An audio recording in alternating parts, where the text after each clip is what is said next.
Good evening. Welcome to Fired Up. I'm your host for the show, Bob Irwin, broadcasting from the studios of the American Guns and Glory Network here in Las Vegas, Nevada. This show is about guns, related political issues, and self-defense issues primarily. Fired Up is on our website, Fired Up with Bob Irwin. A new show is posted every Thursday around 5 p.m. Pacific time.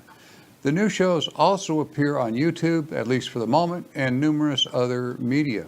The audio feed is rebroadcast for radio listeners Saturdays at noon on the Nevada Talk Network.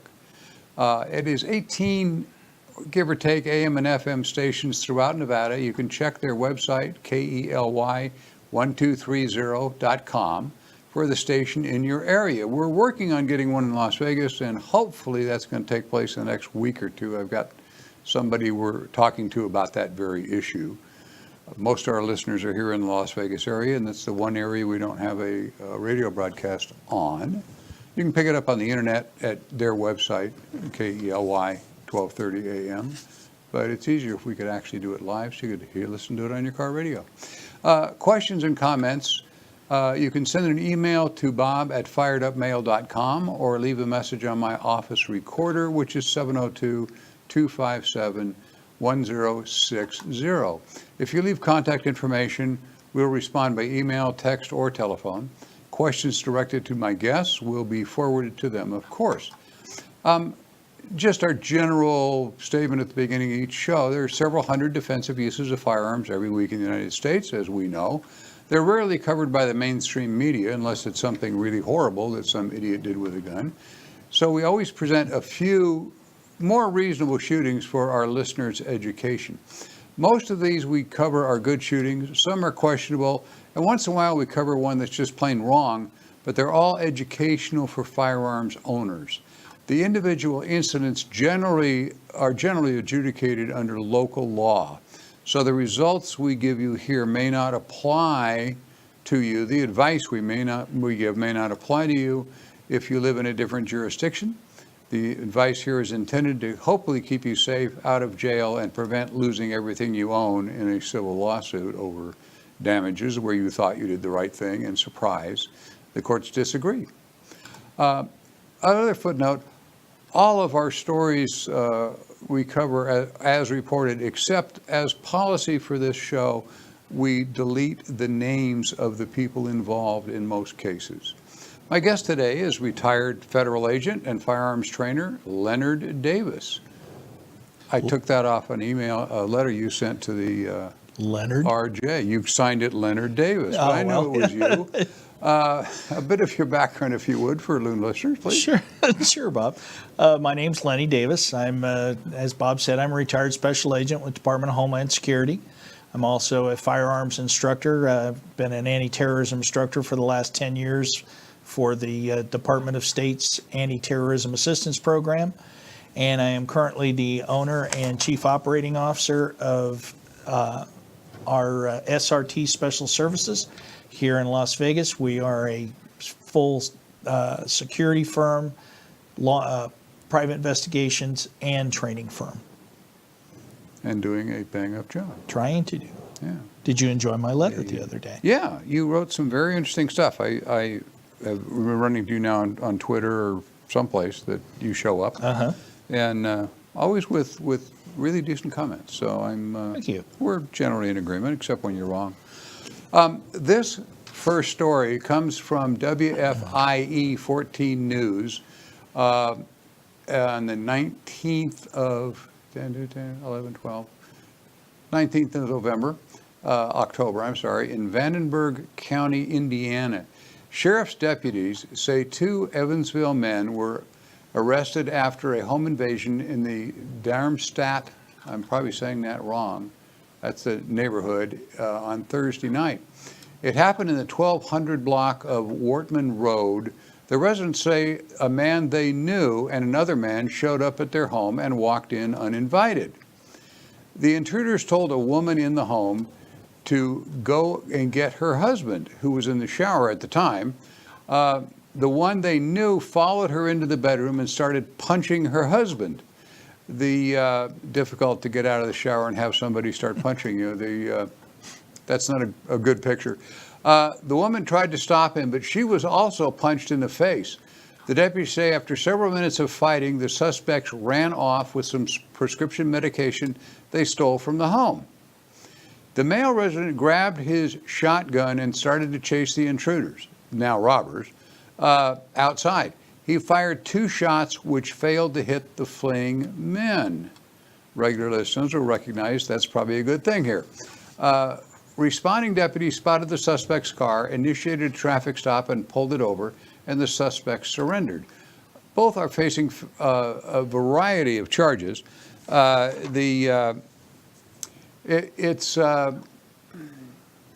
to start with, the one that punched the woman and apparently tried to sexually assault her is under arrest, charged with unlawful restraint, attempted sexual assault, attempted home invasion, and other offenses. While unlawful in most jurisdictions, of course, to fire your gun into the air, Bloomfield Police detectives conferred with the CT State's Attorney General's office, the Connecticut State Attorney General's office, at the scene, and were advised that criminal charges for the father would not be applicable to the firing of the weapon. I think that's the wrong explanation I had. I was doing this outline in the last 30 seconds. Long story. But anyway, we have this home invasion where the guy fired at the assailants, and he started to chase the robbers outside, but he didn't. So, what you think, Mr. Laney? It seemed like a pretty responsible thing to do. Well, I would respond to say, yeah, get the guys out of your house, but you know, we've said several times on this show, Bob, that you know, once you have the threats out of your house, you're not in great legal ground, no matter where you're at, trying to chase these people down the street. You know, we've brought it up before, Bob, but we had a very similar incident here approximately 15 years ago where a man was in his house, came home, and his 2 guys were burglarizing his house, and they used a stun gun and knocked him down and tied him up and continued to burglarize the house. He took his shotgun, he got himself untied, took his shotgun, encountered one of the guys in the house, killed him, which was a good shoot. The other suspect turned and ran out through the garage and ran down the street, and he unfortunately chased him down the street. The guy was no longer a threat. The homeowner, although he was upset and he was mad, he fired his shotgun at the suspect, hitting him, who was running away.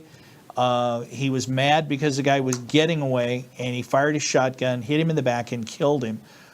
He got charged and pled guilty to involuntary manslaughter, and luckily he didn't get any jail time. It was done he was given probation, and this is the same thing here. And as soon as I read this story where he went outside and fired 2 rounds in the air, it brought me back to former President Joe Biden's completely inept and stupid use of, well, nobody needs an AR-15 to defend their house. I tell my wife, if there's somebody around, take that double-barrel shotgun and go outside and fire it in the air, and they'll leave. Former Vice President Biden is an idiot because he obviously doesn't understand gravity, because what goes up comes down, and you're responsible. When you loose those rounds, you're responsible for those. So if you fire those 2 rounds of double-aught buck, which is going to have about 18 pellets of .33 caliber lead, and they come down and they strike some innocent person, you are going to have voluntary manslaughter. So in this case, he was very lucky nobody got hit, and he was very lucky that the state of Connecticut decided not to charge him. Yeah, and as another additive to that story, if you recall, after that time, there was a guy in Washington State somewhere that did exactly that, fired at somebody who was trespassing by parking their car in his driveway or something, and he used that as a defense that the Vice President of the United States had told him that was okay to do. He used And, the quote, as I quote, as he was quoted to say, the Biden defense. the Biden defense. And the judge, unfortunately for him, threw that out. Yeah, Said you can't accept advice, even from the vice president. the most qualified man. If you saw the news today. Oh my God, yes. This show is going to show a week after we're filming it, but today was the day Joe Biden announced that he is the most qualified person to be president of the United States. Yeah, and I want you folks to think about that for a second.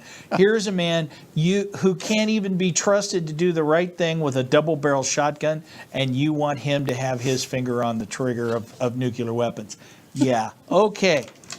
Just go out there and fire those 2 nukes, Ethel. They'll leave. I'm sorry, if Mrs. Biden, if your last name's not Ethel, but geez. Yeah, well, anyway, that's getting off kilter of where this show is supposed to go. What we want to do is take a brief pause here for a commercial message from one of our sponsors, and we'll be right back. Don't go away.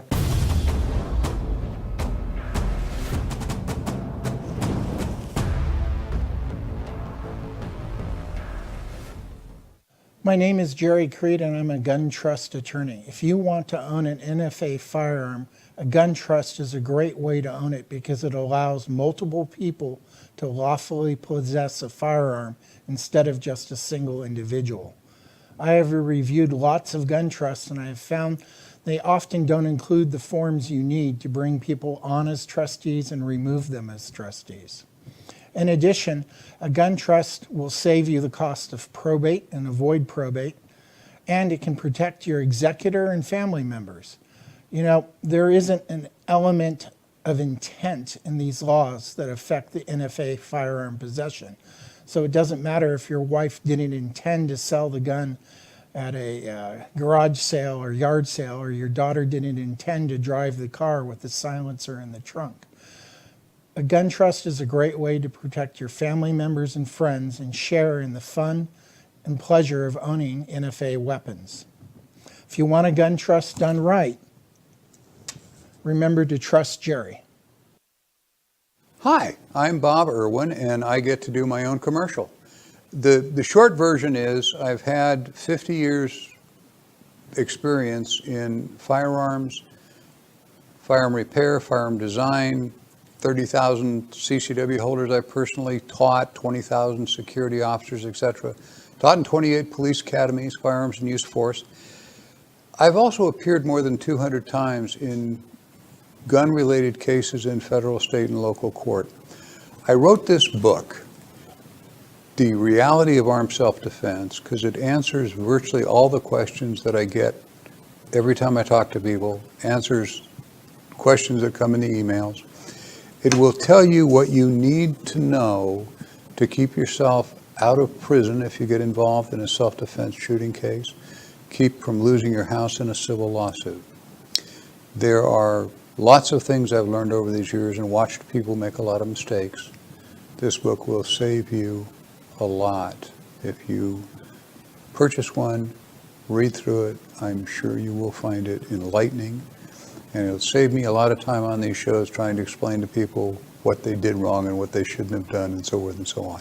So you can buy it by sending me the funds at the address below, bob@firedupmail.com, or leave a message on my phone number there, which is 702-257-1060.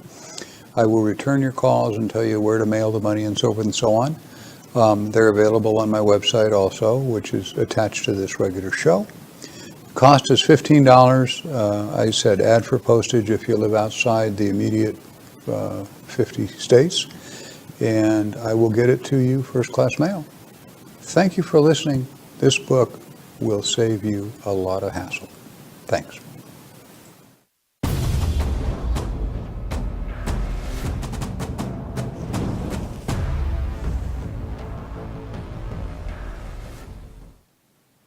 And we are back. This next story is from WSB TV2. One of the reporters named Matt Johnson relayed on 11/22/19, November 22nd, in Mapleton, Georgia, a Cobb County grandfather and his teenage grandson jumped into action when someone carjacked a woman right next to them in a gasoline station. This was around 2:30 in the afternoon on November 3rd, when the incident happened. All of a sudden, this lady runs screaming, "I've been carjacked, I've been carjacked," the grandfather said. The men saw an opportunity to help. One told officers, "I'm not going to get myself shot, but I wanted to help somebody if I can. I spotted a skid mark, so I knew which direction they went, and I followed that skid mark because," he commented to the press, "it looked fresh." I don't know how you tell a fresh skid mark. Anyway, they followed the thief out of the racetrack gas station in Mableton, keeping their distance, following the car for about a half a mile. When the thief finally abandoned the car, the duo recovered the keys and returned them to the victim back at the gas station. It was like, hopefully we can catch this guy so the lady can be lucky and make our day. The grandson said he hopes to be a police officer someday. A trip to the gas station turned out to be somewhat of an early work experience. It was pretty high training for my age, the grandson said. She was in tears of joy and she was thankful and hugged me and thanked him, which was very nice. The choice they made here to follow but not catch the suspects was really smart. Not to continue the chase after the stolen car was abandoned was even smarter. Working with a hysterical victim that was clearly not sufficient information to engage in the pursuit of these guys. You never know what's going on if you don't see it from the beginning. Use of force on anyone without a clear danger to human life is being presented as a fool's solution. Great story. Mr. Davis. I would love to go to this young man's training school on how to track a vehicle with fresh skid marks in the. Well, that was the grandfather. Or the grandfather. Yeah. Whoever it was, you guys are phenomenal trackers. As someone who's taught tracking over the years, I don't know that on pavement I could could do a successful track on that. But that's great. They did find the car. And they didn't engage the suspects, which was really good. That's, again, they didn't know very much about what was going on with the scene. They have a hysterical woman saying, I've been carjacked, I've been carjacked. You have to kind of be careful, too, because you don't want to just jump in there because this woman says she's been carjacked. Now, in this case, she was, but what if it had been, repo men, and she was trying to get somebody to get these guys off of them. So there's other scenarios there that you have to be very careful before you take this kind of action. My other little criticism, and don't get me wrong, guys, this was they got this lady's car back. This was a righteous carjacking.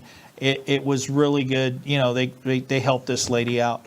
But there's some other things from my law enforcement background that I would caution you to do.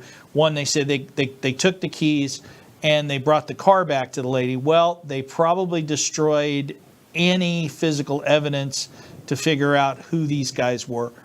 This probably wasn't the first time that this individual who stole this car had either stolen a car or had run in with the law. It would have been much better for them to stand by the vehicle, call 911 and say, hey, we're here. This is a vehicle that was the victim of a carjacking, and you need to send an officer over here. And at that point, they probably would have brought somebody out, their CSI, their crime scene techs, to come out and go ahead and print the car. And because if you got guys' prints fresh on the steering wheel, excuse me, you're going to probably be able to say, hey, Bob Johnson, we got your prints from your previous carjackings, and now we have your prints and your palm prints and your fingerprints from around the steering wheel in this carjacking, and they could have gone ahead and used that as to convict this guy. So I'm really big on that. And, Bob, I'm talking about the steering wheel several years ago, many years ago, when I was a young customs special agent. We had a guy smuggle a load of drugs into the country in an airplane, and we knew who the guy was, but we couldn't prove it. Luckily, the officers who responded to the airplane down in Arizona were smart enough to have the crime scene techs come out, and they actually took the palm prints from around the steering yoke, the steering wheel of the aircraft. I got a grand jury subpoena and got his palm prints and was able to convict him for smuggling drugs into the United States. So little bits of evidence like that could be very crucial.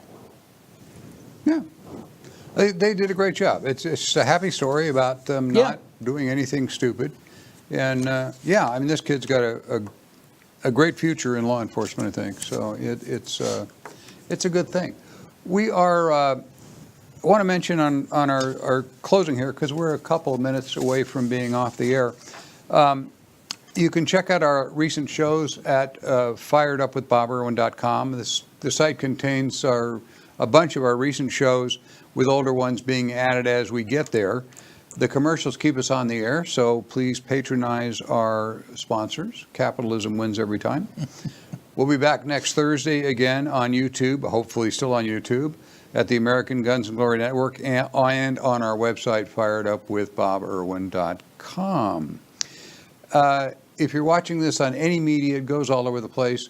When you find the show, we find a new place that's carrying it that I never heard of when I get an email, almost on a daily basis now. If you hit subscribe on whatever site you're looking at, they will send you a new show. Automatically, they go through our system and they'll send you a new show every Friday morning or Thursday evening. And you'll be there automatically. Please share the broadcast with your friends. And reminder that we are repeated for audio on the Nevada Talk Network all across Nevada, KELY1230.com. Working on getting a station in Las Vegas at the moment. We're setting up a Shopify page at the moment to sell the trinkets that we have for our viewers, hats and T-shirts and so forth. We'll have more information on that next week. And it's on Shopify. You may be able to search Shopify, that is, firedupwithboberwin.com, and find the website that way. I don't know if you can or not, but regular viewers know how computer literate I am. We will, but I'll have the information for you next week, hopefully, and we'll be back then. Thanks for watching Fired Up. We'll see you again next Thursday.